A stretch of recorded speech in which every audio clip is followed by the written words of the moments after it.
Assalamualaikum and a very good day. My name is Ahmad Daniel bin Azlan from Group 2B 82795B, and today our group are going to present retirement planning comparison between government pension scheme versus private employee schemes. So next is the sample A background, which is Puan Sharifah Nadilah, a 48-year-old woman who has been working in the public sector for over 22 years.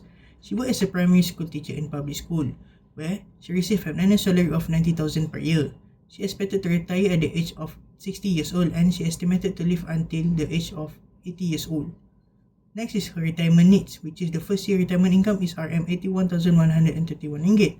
The next one is lump sum retirement need, which is RM1,967,388 ringgit. Next is the projected retirement income, which include PV, which amounted to RM1103,330 ringgit. Next is the investment asset, which include the future value of fixed deposit and ASB unit trust, which amounted to RM152223 ringgit. Next is the retirement gratuity, which include the number of completed month of services, which amounted to RM211721 ringgit. And lastly is the GCR, which include the number of entitled days, which amounted to RM35,000 ringgit. So lastly is her retirement gap analysis. So we can summarize that deficit happened to her as the projected retirement fund is lower than her retirement needs at the age of 80 years old. Thus, her present retirement fund 1.5 million falls short of her estimated retirement needs by 465,144 ringgit. Thank you. That is all for me, and next I will pass to the next presenter. Assalamualaikum. My name is Awiza from Bin675, and I will be continuing for sample B, which is Puan Azli Binti Rahman. So, she is a banker and she has 3 children, and her financial information is that her annual income is 133,000 ringgit. Her years of service is of 30 years, and her expected retirement age is of 60 years. Her lifestyle goal is to be financially stable for the future, and her saving outside APF is public mutual fund and gold. So for her retirement needs, we have counted up to 184,103 ringgit and 10 cents. For her lump sum, it is 2,841,671 ringgit. For her investment assets, it is 4,380,304 ringgit. For her table asset liquidation, we have calculated up to the 20 years, and her ending balance is 41,572 ringgit.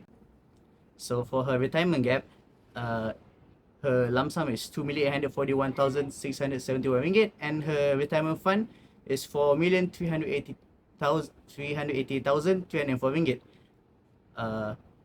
It has come up to a total surplus of 1,538,633 ringgit. That is all. Thank you. Assalamualaikum. My name is Adam Iskandar Bashar Amri. Now I'm going to present my part, which is stability. Sample A, Puan Sharifah, has a stable and guaranteed lifetime pension that is not affected by market risk, reducing the chance of running out of money. However, the income is fixed, less flexible, and may not fully cover retirement needs. Sample B, Puan Azlin relies on EPF and investments offering higher growth potential and flexibility. However, there is no guaranteed income for life, and retirement security depends on investment performance and financial discipline. In terms of inflation, Puan Sharifah Sample A enjoys stable pension income after retirement. However, since it is not fully adjusted for inflation, rising living costs will reduce its purchasing power over time. Meanwhile, Puan Azlin Sample B is better protected against inflation through EPF and investment-based income, which may grow faster than inflation. However, the retiree bears the investment risk, and poor returns may lead to inadequate retirement income.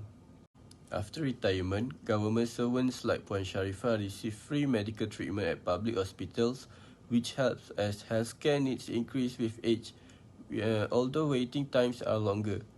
In contrast, private sector employees such as Puan Azlin do not have guaranteed medical benefits and must pay for their own healthcare, but they can choose private hospitals with faster services.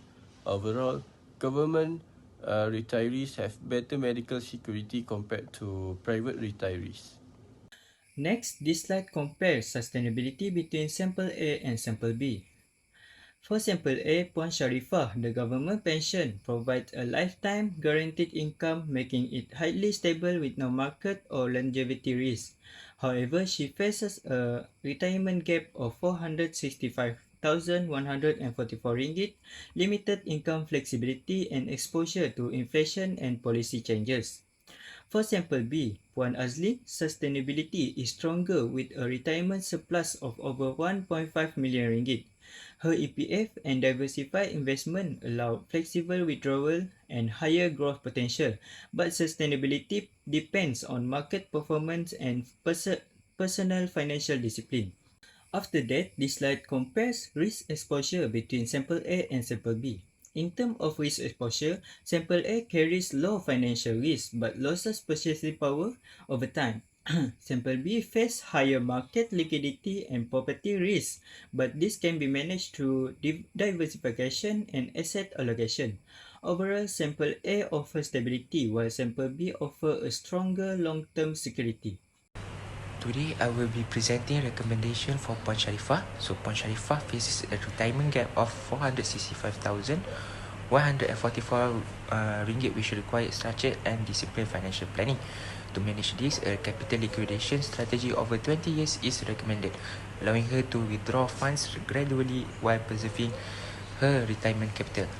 Withdrawals should prioritize liquid assets such as ASB and unit trust due to their flexibility and ease of access. Meanwhile, fixed deposits should be retained to provide income stability and serve as emergency funds to support portfolio growth. Moderate risk investments can be added.